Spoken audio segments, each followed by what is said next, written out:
आज हम नाइट्रोजन के ऑक्सो एसिड्स के बारे में पढ़ने वाले हैं। नाइट्रोजन जो है उसके तीन मेन ऑक्सो एसिड है, H2N2O2 that is hyponitrous acid, दूसरा है HNO2 that is nitrous acid and third one is HNO3 that is nitric acid which is the most important and that we are going to discuss here. तो हम यहाँ discuss करने वाले हैं nitric acid के बारे में, जो सबसे इंपॉर्टेंट ऑक्सो एसिड है नाइट्रोजन का, जिसका फॉर्मूला है HNO। हम इसी के बारे में डिस्कस करेंगे। तो सबसे पहले हम यहाँ क्या पढ़ेंगे, सबसे पहले हम पढ़ने वाले हैं नाइट्रिक ऑक्साइड नाइट्रिक एसिड की प्रिपरेशन। इसकी प्रिपरेशन पढ़ेंगे। प्रिपरेशन में सबसे पहले हम पढ़ेंगे नाइट्रिक एसिड की lab preparation.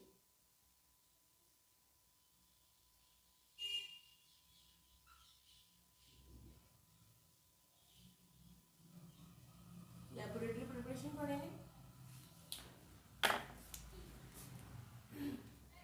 In laboratory, it is prepared by heating KNO3 और NaNO3 और साथ में होगा concentrated H2SO4। साथ में concentrated H2SO4 होगा। हम इसे लेंगे in a glass retort. Glass retort में इसे लिया जाएगा और फिर फर्दर रिएक्शन कैरी आउट होगा। ग्लास रिटॉर्ट कुछ इस तरह का होता है, इसमें कैरी आउट होता है ये रिएक्शन, जिसमें हम KNO3 या NaNO3 को सल्फ्यूरिक एसिड के साथ हीट करते हैं। तो रिएक्शन क्या होगा वो मैं आपको बता देती हूँ। NaNO3 या फिर KNO3 जो भी है रिएक्ट करेगा H2SO4 के साथ में बनाएगा NaHSO4 और आपका नाइट्रिक एसिड, ये आपका नाइट्रिक एसिड हुआ। ये तो हो गई लैबोरेटरी प्रिपरेशन। दूसरा हम डिस्कस करने वाले हैं यहाँ पर large scale preparation. Large scale पे किस तरह से प्रिपेयर किया जाता है नाइट्रिक एसिड को।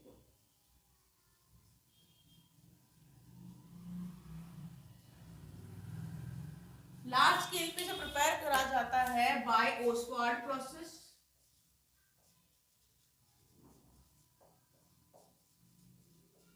नाइट्रिक एसिड को प्रिपेयर करने वाले प्रोसेस का नाम ओस्वाल्ड प्रोसेस है, जो लार्ज स्केल पे प्रिपेयर करता है नाइट्रिक एसिड को। तो यहाँ पे ये जो प्रोसेस होगा वो स्टेप्स में कैरी आउट होगा। So basically the method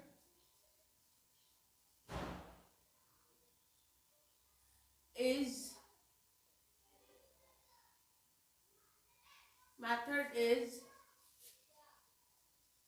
based upon the catalytic oxidation of ammonia by atmospheric oxygen। Atmospheric oxygen के प्रेजेंस में बेसिकली ऑक्सीडेशन कैरी आउट होती है अमोनिया की, कैटालिटिक ऑक्सीडेशन। तो रिएक्शन क्या होगा वो मैं लिख देती हूँ। 4NH3 plus 5O2 will give in the presence of platinum या फिर RH गॉज कैटलिस्ट लेंगे हम यहाँ पर। साथ में होगी 500 केल्विन टेम्परेचर और आपका यहाँ बनेगा नाइट्रिक ऑक्साइड और साथ में वाटर रिलीज होगा। सो यहाँ पे नाइट्रिक जो ऑक्साइड बना है उसकी फर्दर ऑक्सीडेशन होगी। तो हम कह सकते हैं ये तो स्टेप पहला है। दूसरे स्टेप में अगर मैं बताऊं तो nitric oxide formed readily combines with oxygen to give NO2। So next step में क्या होगा, जो ऊपर वाले स्टेप में आपका नाइट्रिक ऑक्साइड बना है इसकी फर्दर ऑक्सीडेशन होगी और ये कन्वर्ट हो जाएगा NO2 ये सेकंड स्टेप है आपका। तो यहाँ पे जो NO2 मतलब नाइट्रोजन डाइऑक्साइड बना है, इसके साथ क्या किया जाएगा, यहाँ पे जो नाइट्रोजन डाइऑक्साइड बना है,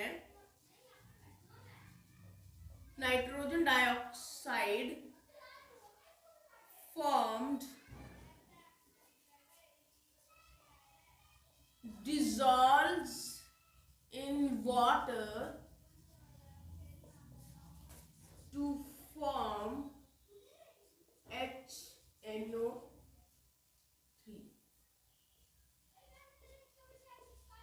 तो यहाँ पे जो ऊपर वाले स्टेप में NO2 बना है, ये पानी में डिसॉल्व होगा और वो HNO3 देगा। रिएक्शन क्या है ये देखिए, NO2 plus H2O will give off HNO3, साथ में थोड़ा सा नाइट्रिक ऑक्साइड भी बनेगा। सो जो यहाँ पे नाइट्रिक ऑक्साइड बना है वो रिसाइकिल हो जाएगा। तो मैं इसके नीचे ब्रैकेट में लिख देती हूँ रिसाइकिल लिख दिया तो आपको पता रहेगा कि नाइट्रिक ऑक्साइड गैसेस फॉर्म में होगा, तो रिसाइकिल हो जाएगा। ऊपर वाले स्टेप में ये यहाँ यूटिलाइज हो सकता है एंड फर्दर और नाइट्रिक एसिड बन जाएगा। तो यहाँ पे जो आपका HNO3 मिला है, ये जो HNO3 है ये एक्वस फॉर्म में, दिस इज एक्वस HNO3। तो एक्वस HNO3 जो है, ये जो है आपका एक्वस HNO3, अगर हम इसे कंसंट्रेटेड फॉर्म में चाहते हैं तो हमें इसको क्या करना पड़ेगा, डिस्टिलेशन। तो हम कह सकते हैं कि concentrated HNO3 can be obtained by distillation। और कितना कंसंट्रेटेड,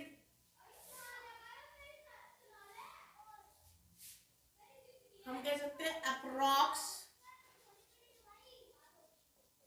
68%, अप्रोक्सीमेटली 68% कंसंट्रेटेड HNO3 जो है प्रिपेयर किया जा सकता है, ऑब्टेन हो सकता है डिस्टिलेशन प्रोसेस से। सो अगर मुझे 68% से भी ज्यादा कंसंट्रेटेड चाहिए तो मैं क्या करूं? सो कह सकती हूं कि फर्दर कंसंट्रेटेड टू HNO3 को फर्दर कंसंट्रेटेड किया जाता है टू कितने परसेंट तक, 98% तक फर्दर इसको कंसंट्रेट किया जाता है। कैसे?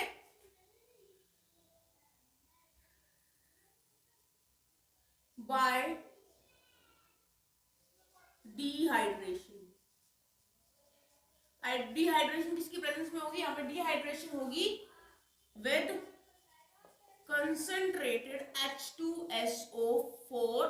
तो हम कह सकते हैं कि अगर हमें ज्यादा ही कंसंट्रेटेड HNO3 चाहिए, नाइट्रिक एसिड चाहिए, तो हम क्या करेंगे, उसको डिहाइड्रेट कर देंगे सल्फ्यूरिक एसिड के साथ। तो हमें 98% कंसंट्रेटेड HNO3 नाइट्रिक एसिड मिल जाएगा। अदरवाइज 68% कंसंट्रेटेड HNO3 जो है डिस्टिलेशन से भी मिल सकता है। So this was about the preparation of HNO3। Now we are going to discuss about the properties.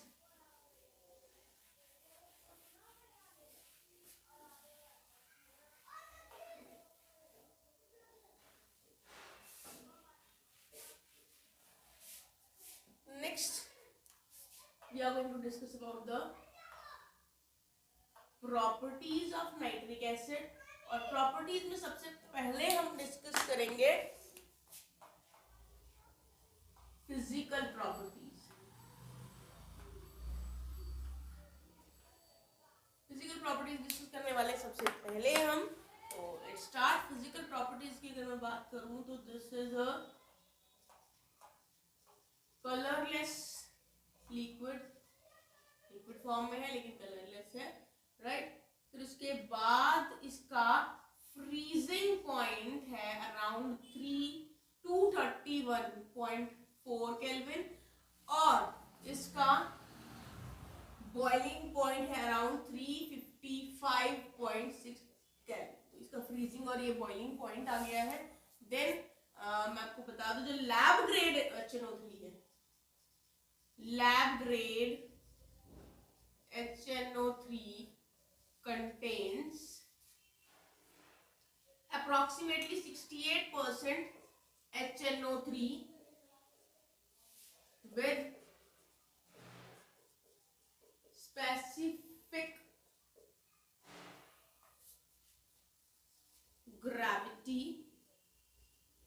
1.504। तो लैब में जो हमें HNO3 मिलता है वो अप्रोक्सीमेटली इतना कंसंट्रेटेड होता है और उसकी स्पेसिफिक ग्रेविटी होती है 1.504 के अराउंड। तो in gaseous state, gas state में क्या होगा, इन गैसियस स्टेट जो HNO3 है ये एग्जिस्ट करता है प्लानर मॉलिक्यूल की तरह। इसकी शेप प्लानर होती है गैसियस स्टेट में। स्ट्रक्चर क्या रहेगा इसका, मतलब प्लानर जो ये शो कर रहा है स्ट्रक्चर, तो वो किस तरह का शो करेगा, कैसा होगा, वो मैं आपको बता देती हूँ।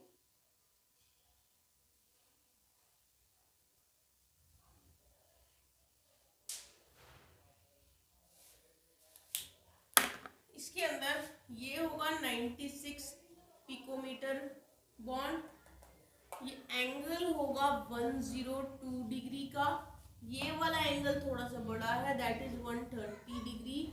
ये जो बॉन्ड है इसकी बॉन्ड लेंथ होगी 140.6 पिकोमीटर्स। इस बॉन्ड की बॉन्ड लेंथ 121 पिकोमीटर्स है। ऐसे ही इस बॉन्ड, इनकी बॉन्ड लेंथ 121 पिकोमीटर्स होगी क्योंकि दोनों लगभग सेम है। तो ये इसका स्ट्रक्चर है, प्लानर स्ट्रक्चर है। ये गैसीय स्टेट में इस तरह से ये इस फॉर्म में एग्जिस्ट करता है। ये तो थे आपके physical properties. Now we are going to discuss about the chemical properties.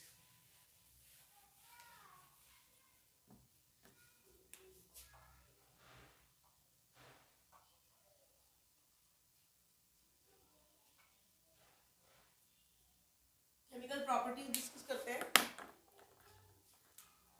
अगर केमिकल प्रॉपर्टीज में मैं डिस्कस करूँ तो सबसे पहले मैं आपको बताऊंगी कि इन एक्वस सॉल्यूशन में क्या करता है ये। In aqueous solution it behaves as strong acid की तरह ये बिहेव करेगा, giving hydronium and nitrate ion. तो पानी के प्रेजेंस में, मतलब कि एक्वस सॉल्यूशन में HNO3 क्या देगा, ये HNO3 है आपका। इसमें अगर आप वाटर ऐड करते हो तो ये डिसोसिएट होके H3O पॉजिटिव आयन बनाएगा, साथ में बनेगा NO3 नेगेटिव, और इस आयन की वजह से ये एसिडिक कैरेक्टर शो करेगा। स्ट्रॉन्ग एसिड है, क्यों स्ट्रॉन्ग एसिड है, क्योंकि कंप्लीटली डिसोसिएट हो जाता है। उसके अलावा सेकेंड प्रॉपर्टी, केमिकल प्रॉपर्टी अगर मैं इसकी बताती हूँ तो जो कंसंट्रेटेड HNO3 है, कंसंट्रेटेड फॉर्म में HNO3 जो है is a strong oxidizing agent. बहुत जल्दी ऑक्सीडाइज कर देता है ये दूसरी चीज को, बहुत ही स्ट्रॉन्ग ऑक्सीडाइजिंग एजेंट है ये कंसंट्रेटेड फॉर्म में। एंड अटैक्स मोस्ट मेटल्स, ज्यादातर मेटल्स को अटैक करता है except noble metals like gold and platinum. सभी मेटल्स के साथ ये रिएक्ट करते हैं, उनका अटैक करेगा, उनको ऑक्सीडाइज करेगा। लेकिन नोबल मेटल्स जो होते हैं जैसे गोल्ड और प्लैटिनम है, उनको ये ऑक्सीडाइज नहीं करता है। और जो प्रोडक्ट है ऑक्सीडेशन के, द प्रोडक्ट्स ऑफ ऑक्सीडेशन, जो भी रिएक्शन के बाद, ऑक्सीडेशन के बाद जो प्रोडक्ट बनेंगे वो डिपेंड करते हैं, depends upon the concentration of acid. हमने एसिड की कंसंट्रेशन कितनी ली है उस पर डिपेंड करता है, और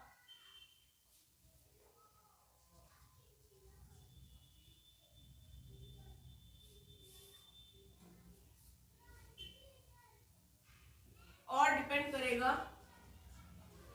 नेचर पे, नेचर ऑफ मेटल। मेटल किस तरह का लिया उस पर डिपेंड करेगा, विच इज अंडरगोइंग ऑक्सीडेशन। जिसका भी मेटल का आप ऑक्सीडेशन कर रहे हो उस पर डिपेंड करेगा कि क्या प्रोडक्ट मिलेगा, साथ में आपने एसिड की कंसंट्रेशन क्या ली है उस पर डिपेंड करेगा कि आपका प्रोडक्ट क्या बनेगा। तो मैं आपको कुछ रिएक्शंस बता देती हूँ, जैसे कि मैं यहाँ पे कॉपर लूँ और कॉपर के साथ अगर मैं HNO3 ले लूँ, HNO3 वो भी डाइल्यूट फॉर्म में लूँ, तो प्रोडक्ट क्या बनेगा, डाइल्यूट फॉर्म में प्रोडक्ट बनेगा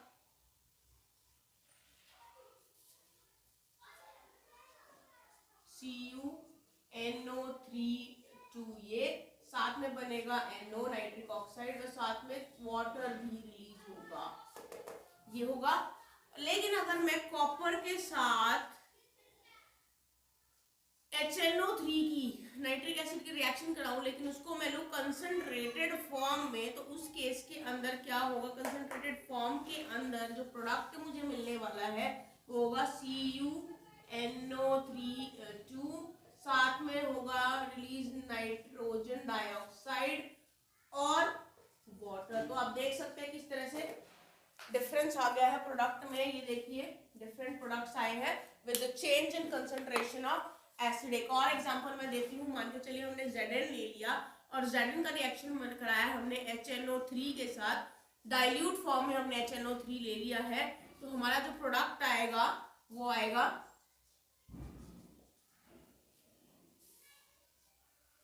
ZnNO3 साथ में वाटर रिलीज होगा और साथ में रिलीज होगा N2O dinitrogen oxide.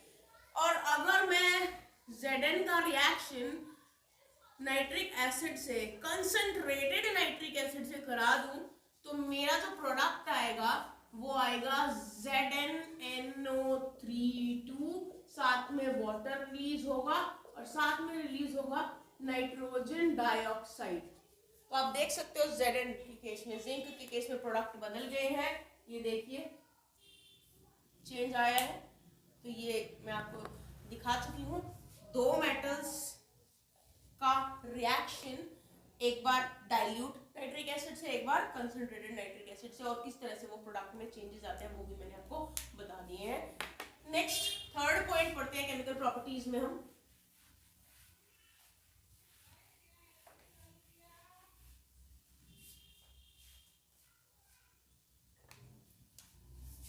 Third point देखिए, some metals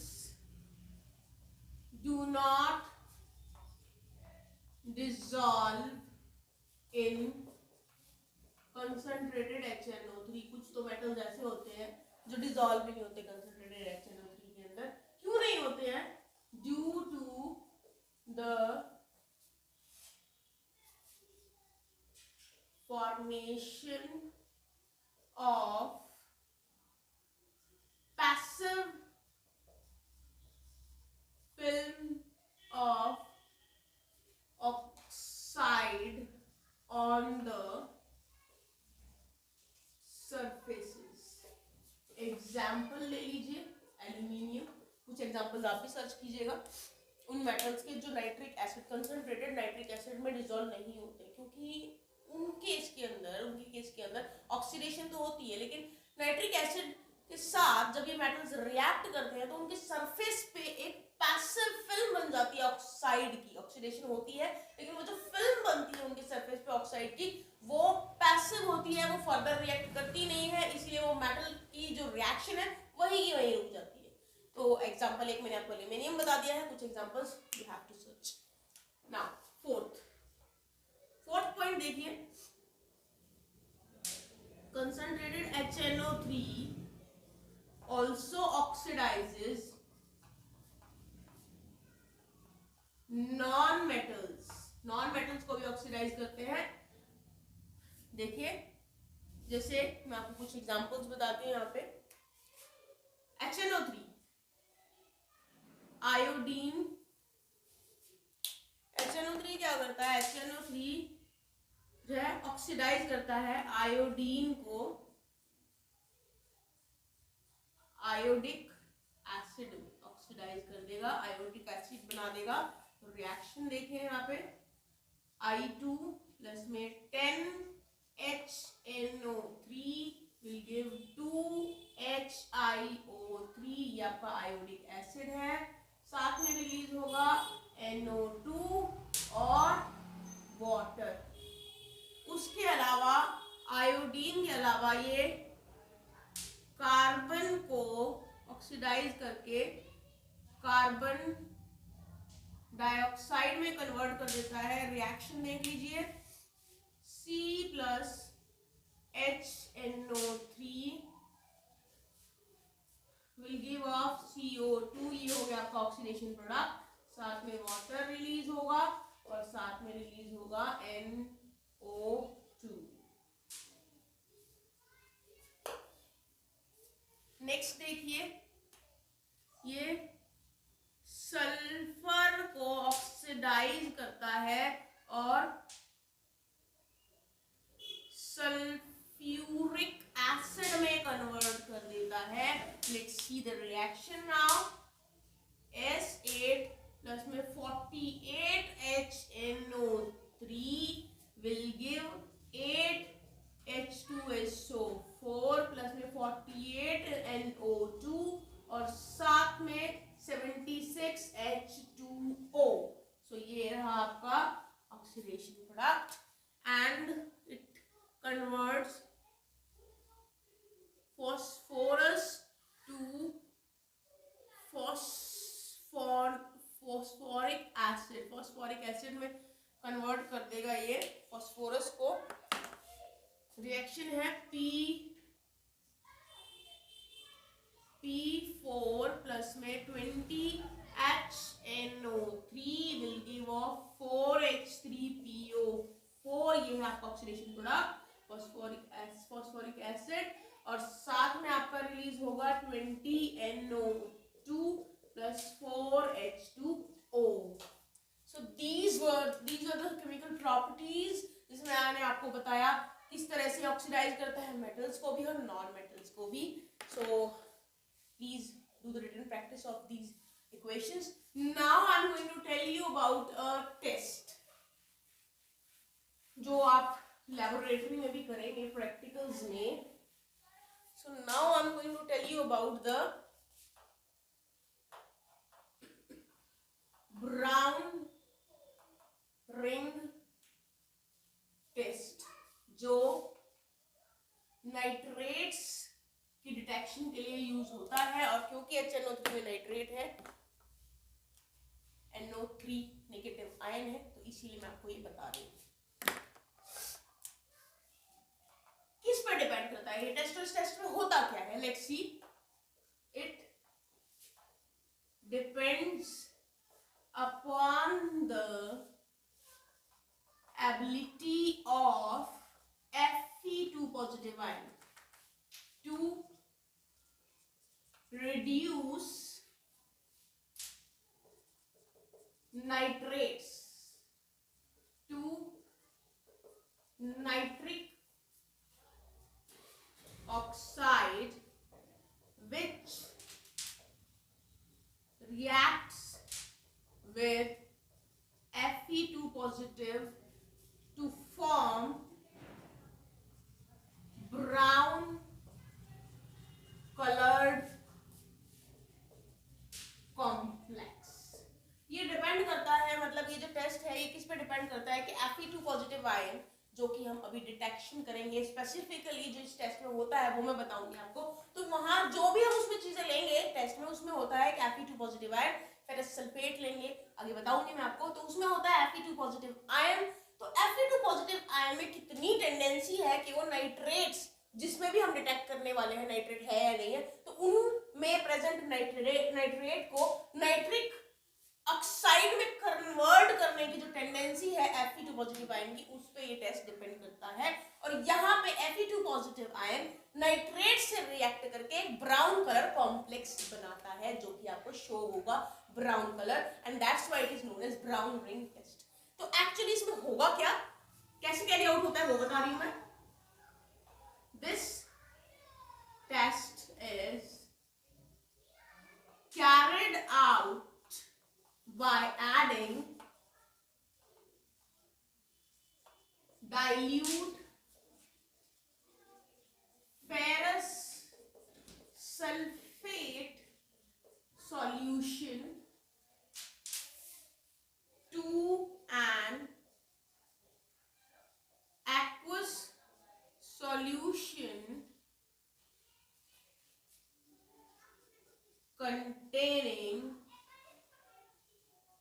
nitrate ion and then carefully adding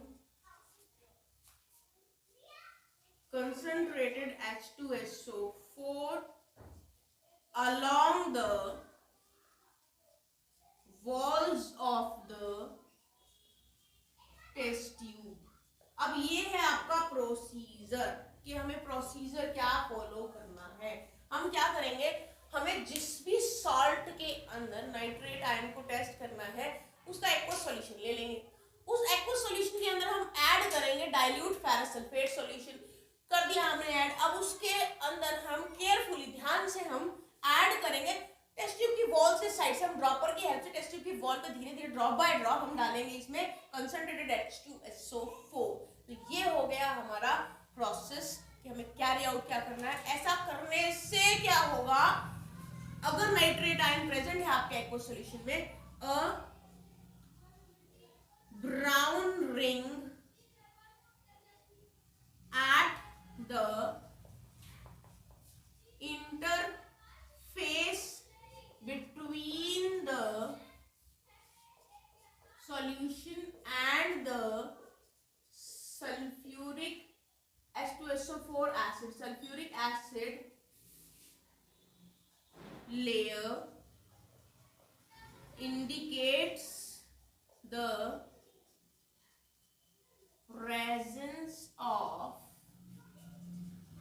nitrate ion in the solution। तो अगर जैसे ही जो आपने धीरे धीरे कंसंट्रेटेड सल्फ्यूरिक एसिड वॉल्स के अलोंग टेस्ट ट्यूब में डाला है, जैसे ही वो सल्फ्यूरिक एसिड उस सॉल्यूशन से जाके मिलता है, जिस सॉल्यूशन में उस सॉल्ट का एक्वस सॉल्यूशन और साथ में फेरस सल्फेट सॉल्यूशन है, उसमें जाके मिलता है, तो वहां पे अगर ब्राउन रिंग बन गई उनके इंटरफेस पे तो नाइट्रेट आयन प्रेजेंट है। नहीं बनती है ब्राउन रिंग तो नहीं प्रेजेंट है। तो ये होगा आपका।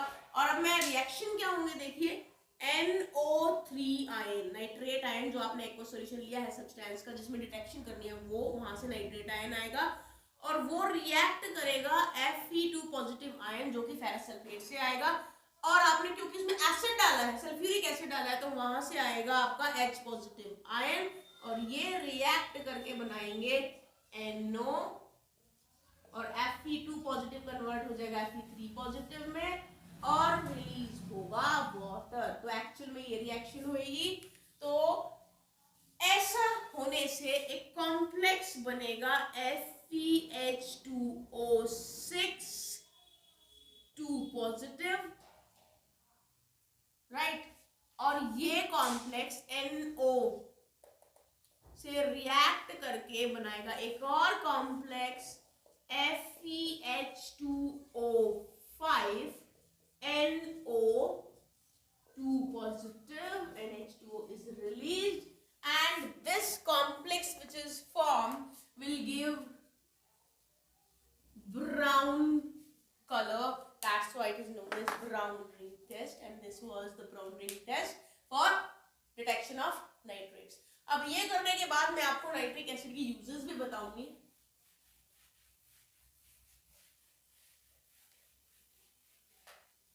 Let us discuss the uses of nitric acid now.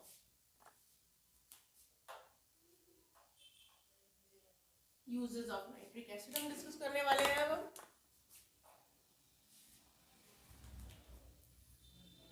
कहाँ यूज होता है? Manufacture of ammonium nitrate for fertilizers and other nitrates for the use in explosives and pyrotechnics। Nitrate बनाने का काम आता है मेनली, जो कहीं भी यूज होता है, हो सकता है फर्टिलाइजर्स में, एक्सप्लोजिव में या पायरोटेक्स में, कहीं भी यूज हो सकता है। नाइट्रेट आयन बहुत इंपॉर्टेंट है, ये नाइट्रेट आयन जो नाइट्रिक एसिड से मिलता है। सेकेंड यूज देखिए, it is use for the preparation of nitroglycerin, trinitrotoluene and other organic nitro compounds. कुछ ऑर्गेनिक नाइट्रो कंपाउंड जैसे कि मैंने आपके सामने नाम लिखे हैं, इस तरह के ऑर्गेनो नाइट्रिक कंपाउंड्स को, नाइट्रो कंपाउंड्स को बनाने के लिए नाइट्रिक एसिड काम आता है। उसके अलावा बहुत सारे यूज हैं, like pickling of stainless steel. जो स्टेनलेस स्टील इसकी पिकलिंग में काम आता है, जहां इस स्टील को इमर्स करके रखा जाता है नाइट्रिक एसिड के अंदर या किसी और एसिड के अंदर जो ऑक्सीडाइजिंग एजेंट होता है, तो ये पिकलिंग ऑफ स्टील में काम आता है, इमर्शन के लिए, डिप करके रखने के लिए। फिर काम आता है ये एचिंग ऑफ मेटल्स में। लाइक एचिंग ऑफ मेटल्स क्या होता है, कई बार है ना हम मेटल से कुछ बनाते हैं, कोई भी प्रॉपर कोई चीज बनाते हैं, तो उसकी जो किनारी होती है बड़ी रफ होती है, तो उस रफ उसकी एजेस को स्मूथ बनाने के लिए उसको एसिड से ट्रीट किया जाता है, एक स्ट्रॉन्ग एसिड से। तो नाइट्रिक एसिड वो एक उनमें से एक स्ट्रॉन्ग एसिड है जो उस रफ एज को स्मूथ बनाने के काम आता है। ये होती है etching of metals. Then is the oxidizer in rocket fuel.